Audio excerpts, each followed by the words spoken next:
later. So let's get started. Our first speaker is Avril Marie, a personal assistant to indie authors including Lynn Burke, MJ Calabrese, Rain Carrington, and Barbara Kurtz. Her presentation will explore how you can ensure your manuscript is the best it can be. Welcome, Avril. I'm handing the controls over to you.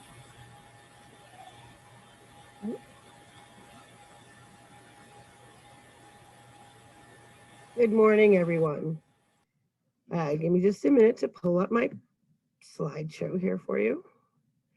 In the meantime, my name is Avril, and I have been a personal/virtual assistant for the last 7 years to independently and traditionally published authors.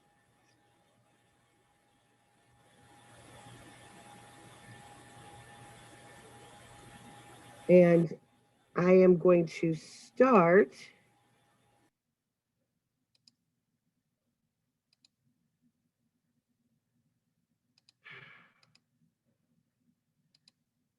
Okay, there we go. Now you finished your book, and now what? Now I hear that question a lot from a lot of different authors. Once they've finished their actual writing the book, they're looking at it and going, okay, what do I do now? So step one, for most authors, this is what I would suggest.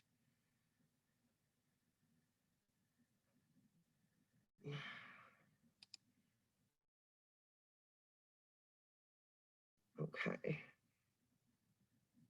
So sorry, my laptop is giving me grief. Of course it would. Step one would be to find beta readers. Now, a beta reader is somebody who you absolutely trust to give you honest and critical opinion on what you've written, maybe to help you find points that you've missed, plot holes, or anything of that nature. Maybe even to state that you're, overdoing some areas and not doing enough in others, whatever the case may be. I have seen people who charge to beta read. However, I have never suggested that you pay for a beta read, because you would do that when you do, when you would have that person that you paid to go over your book would either be an editor. Okay. So,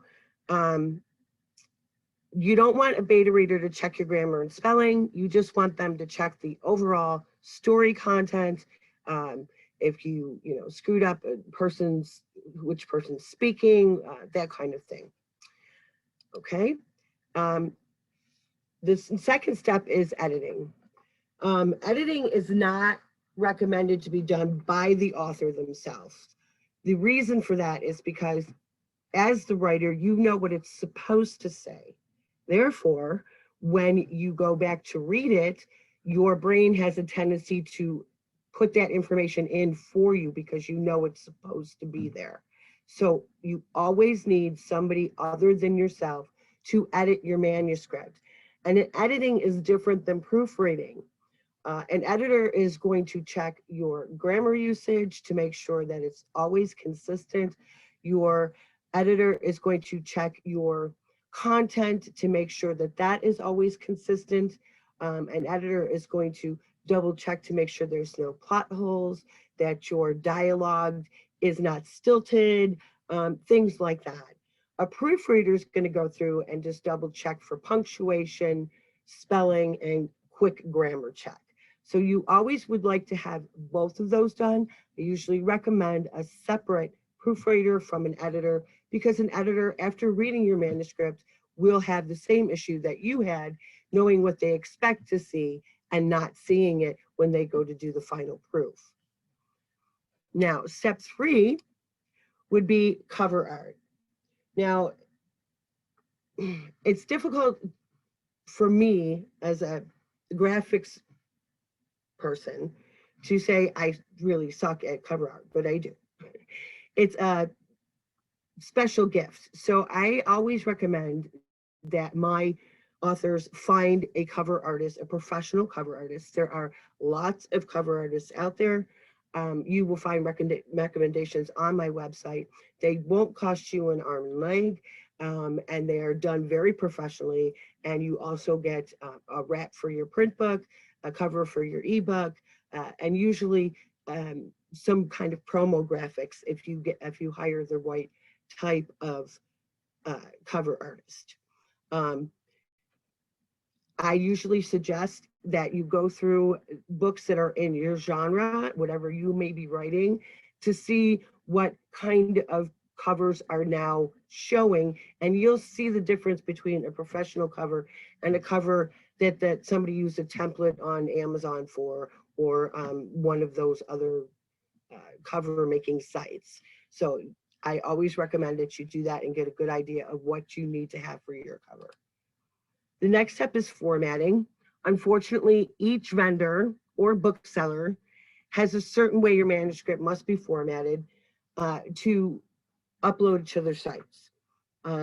If you intend to go wide with your publication, meaning you want to put it in Barnes and Noble and Kobo and Amazon, um, you have to have it formatted differently for like the three different main vendors. Apple's different than Kobo and Barnes and Noble, and then Amazon is different than those two. So it's like more effective for you to hire somebody to do the formatting. Again, you can find formatters all over the place. A lot of times your editor or proofreader will do formatting as well. So you can always ask them if they do that. Just save yourself another step. And formatting your book is important because a reader, and even you as a reader will know, you don't want to look at a book that where a chapter ends, the next chapter is the next line down, says chapter 2. It doesn't look professional. So you want to make sure that you have a formatter, or you do learn how to format your manuscript before uploading. And step 5, marketing. Now this is, I'm going to spend a few minutes on this subject because there are numerous ways to market your book. I did list some key areas. Although I have found lately that Facebook is not as good with the marketing if you're doing ads. They've changed some things in their algorithms. So you would have to actually take a course on that. I have taken several. You can find them free. It tells you how to do ads on Facebook. It tells you how to use the proper keywords, what type of graphics are acceptable, you know, that kind of thing. And they also have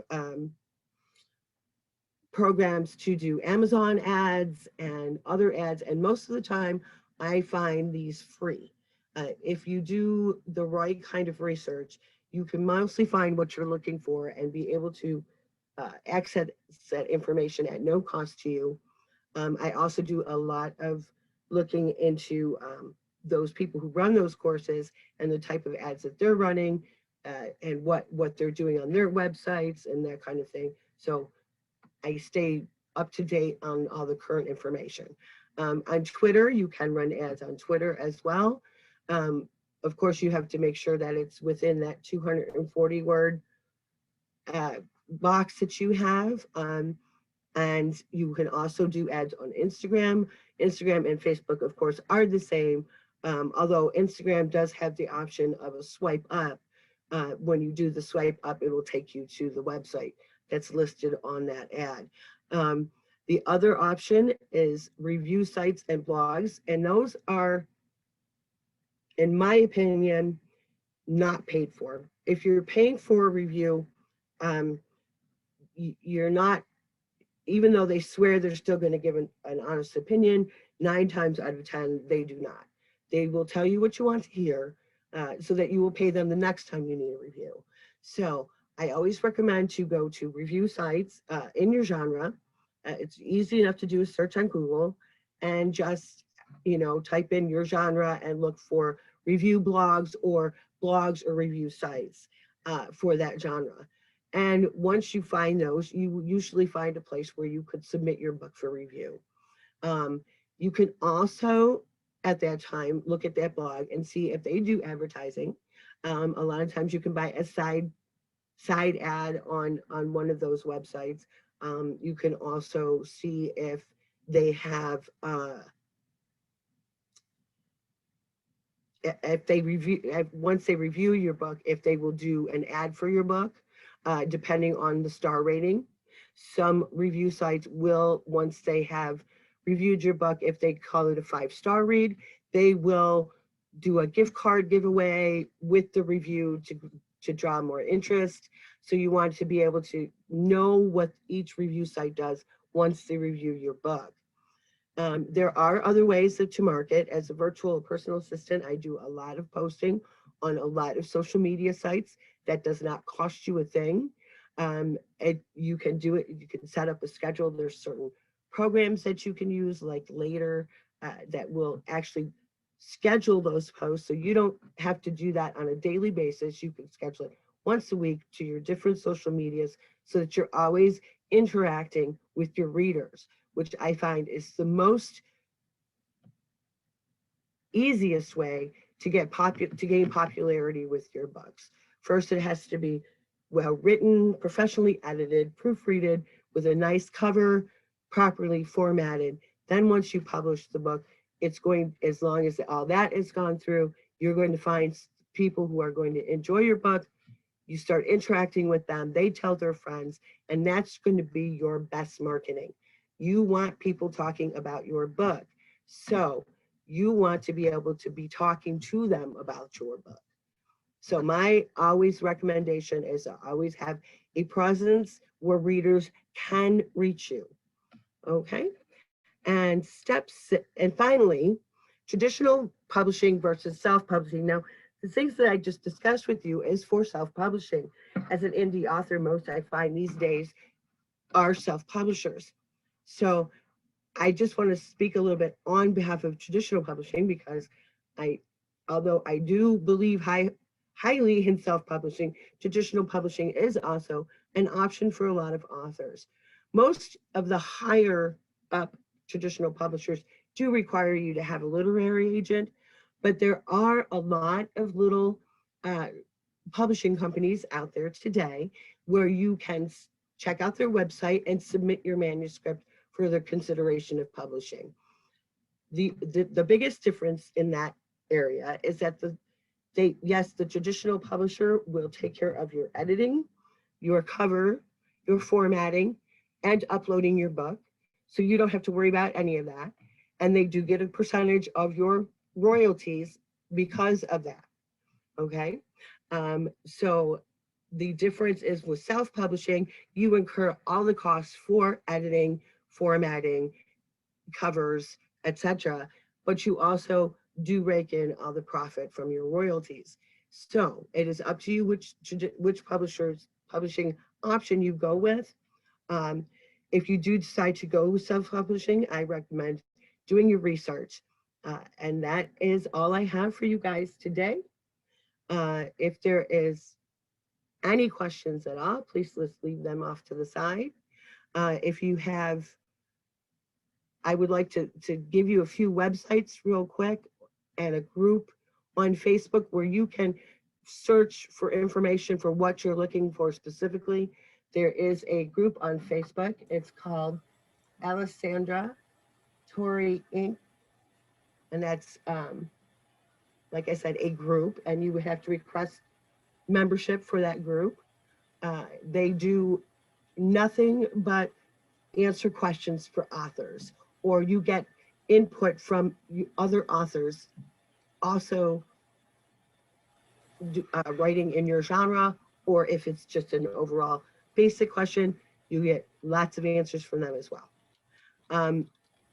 That's one site. The other site I would recommend to look at is it's called Kindlepreneur. And even though it's just basically about Kindle, you can take that information and apply it elsewhere as well. And that's all I have for me today. Thank you so much. Thank you, Avril. We have still 20 minutes about left for some questions from the audience. So if anyone has questions, please post them in the chat.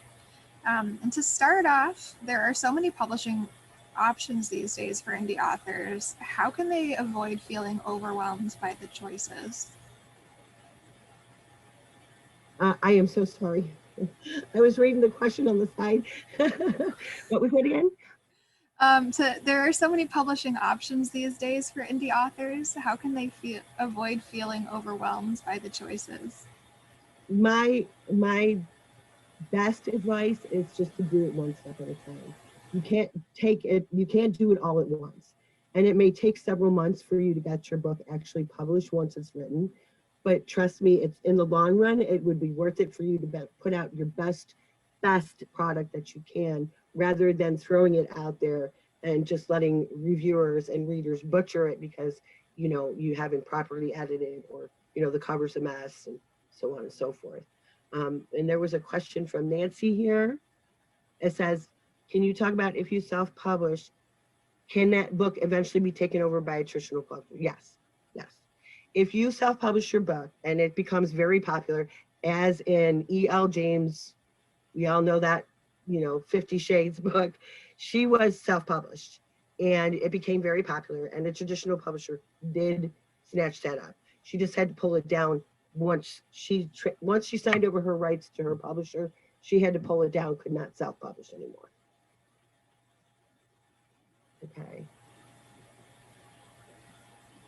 Okay, I can put the links in the chat for you, no problem, on the two groups. Now, the Kindlepreneur is a website, and like I said, it is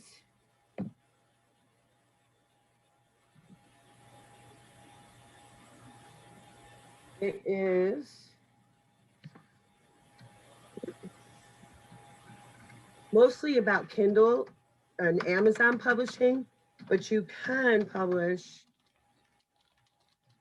on, or you can take the information and use it on, okay, there it is, yes. Make sure I got that spelled right. Okay, there you go. So here is the Kindlepreneur website. And then in Facebook, the group is called, I'm just going to put her name because I'm not sure about the link here. But I just want to make doubly sure that I have the right spelling of her name. And Alessandra does a lot of workshops as well. In fact, I just watched one of hers about how to use Goodreads to better market your books. And it was absolutely free. So you can get a lot of that as well. There it is. All right, so it's Alessandra Corey Inc. is the name of the group. So if you search that, you should be able to find it. Okay. And like I said, that group is great because if you have a question about anything, they have an FAQ. So you can search to see by keyword what you're looking for and see if anybody else has asked that question. So you don't have to repeat it. So you can go back over and look at the answers that they received. And then you can also, if you don't find that answer, post your question. And within minutes, most people will have some kind of answer for you. Or if they don't, they can guide you to somebody who does. And I really find that group very, very helpful for my authors. I can't answer all questions. I mean, I do different levels of personal assisting. Some of my authors, I do everything. All they do is write the books. And other authors have all control, and I just fill in where they need help. So, it just depends on what you're looking for as far as how much you really want this book to be popular, how many eyes you want on it.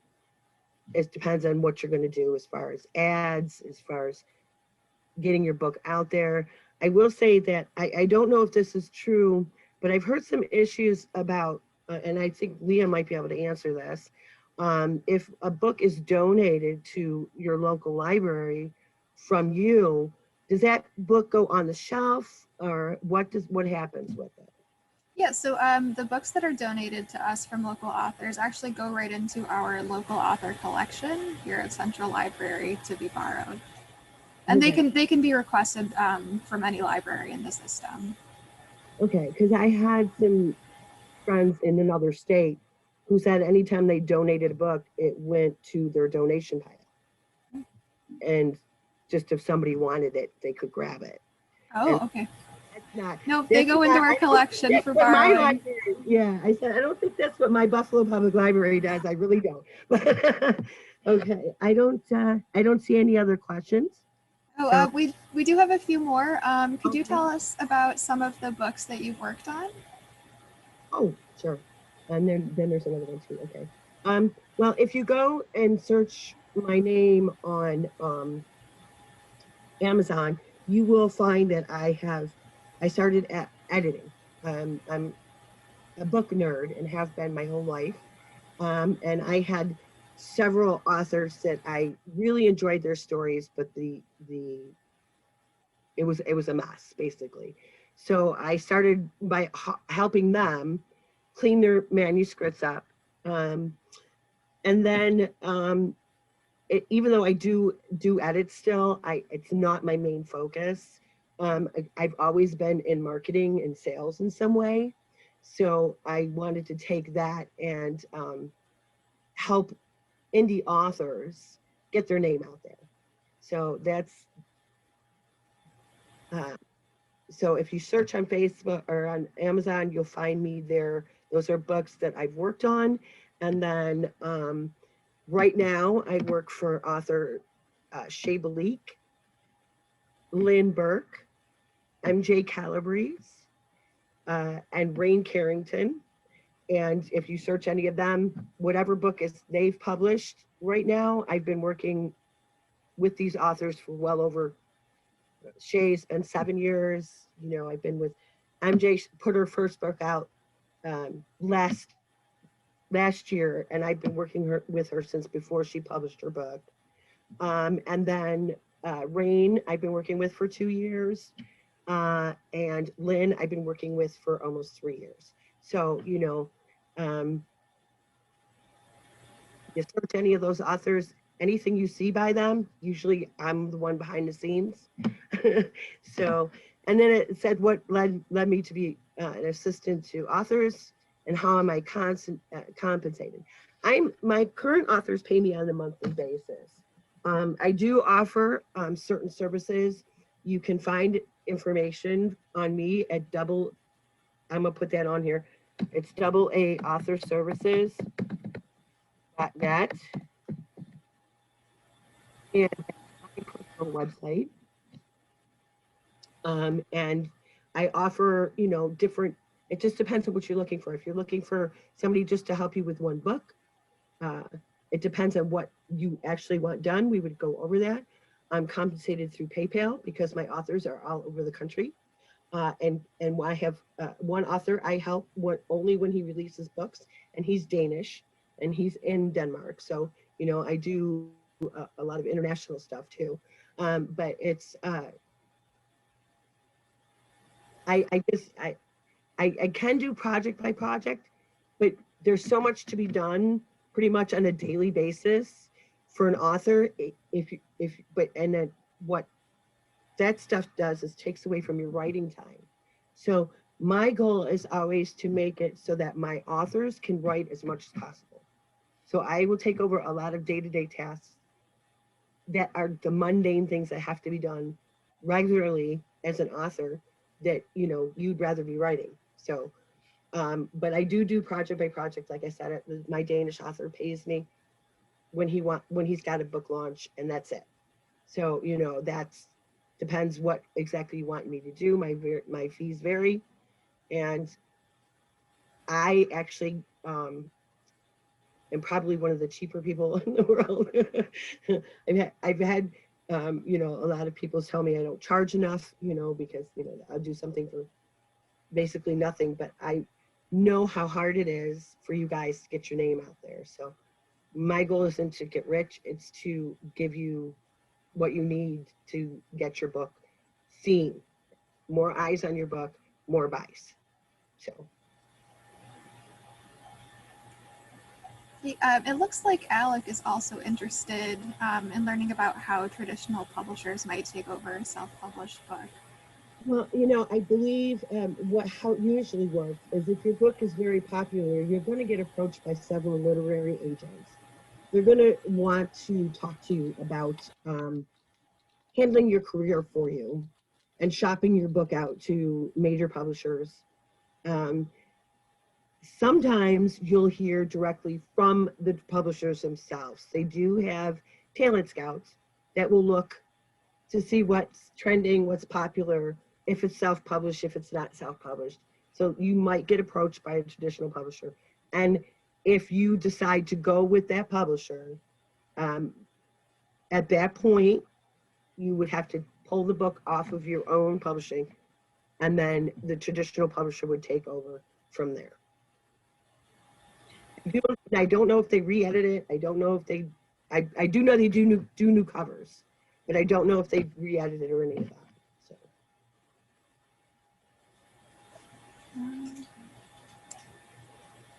If an author is looking for a personal assistant, what should they be looking for? Somebody with experience. You're going to find a lot of people on Facebook that say they're personal assistants. If you search PA on Facebook, you'll see a ton of people. You want somebody with experience, somebody who can give you references. I think that's extremely important. Just like anything else, you want to make sure that you're not getting ripped off, you know? And that goes for editors too. There's a lot of people out there who say they're editors, and then, you know, you pay them money and you never see the manuscript again. So, I mean, you have to do your research. You have to ask them if they have recommendations, if they have a website. You have to ask if maybe even to talk to one of the people that they've worked with before. You have the right to do that. It's your money you're spending. I expect people to question me. You know, it's social media. It's all virtual. So in order for people to trust you, you have to show them that you're trustworthy. So I really think that by asking the question, okay, you know, who have you worked with? Can I speak with them, or do you have letters of recommendation? And you will see testimonials on my website, so that I put one or two up there, I can't remember, just enough to, you know, that people can see that I actually, it's legitimate PA. But there's a lot, you have to be very, very careful. And you want somebody who's going to mesh with you. So you want somebody who's used to your genre, which is important, who has worked with other authors in the same genre. That's also important. Mine is typically romance. I have not a romance or, you know, thrillers, or it's always fiction. I've never done any nonfiction work for marketing and so forth, so I would never attempt to take that on. But I am available to guide people. You know, if you have a question, you can always find me on Facebook. I'm Avril Marie, PA. Give me a search out, you'll find me there. Great. And we have time for one last question from Dave, who wants to know, how do I find a publisher who will accept a manuscript without the aid of a literary agent? Submit, submit, submit, submit, submit, submit, submit, submit. That's all you can do. All you can do is keep submitting, submitting, submitting, submitting until somebody takes a look at it. Let's be honest, a traditional large publisher is going to have thousands of manuscripts to go through. And a literary agent will give you a little bit of a better foot in the door for those type of publishers. But if you keep submitting and submitting and submitting, eventually somebody's going to look at it. And that's all you can do with that. And then there's one more question. How do you know these traditional? You don't. You check to see how long they've been in business. Places like, I'll give you an example, a small publisher, Siren Bookstrand. All romance, small little press. And they've been in business for probably about 12 years. I disagree with a lot of things that they do, but that's just my personal opinion. But they are a good publisher. You know, there's been so many of those small presses who've gone out of business. There's been so many who have stolen money from authors. It's crazy. You have to check. You have to check. I mean, there's Dream Spinner Press, which is a huge LGBT press based in the UK, one of the best in the business. And last year, stopped paying their authors. So, you know, it happens, unfortunately, even with the big ones. You just have to do your research and take a look at how long they've been in business, talk to other authors who publish with them, please, so they can give you the real honest scoop of how well that publisher will work for you. Thank you so much, Avril. And thank you to everyone for the great questions. We'll try to get them answered by others later this morning. And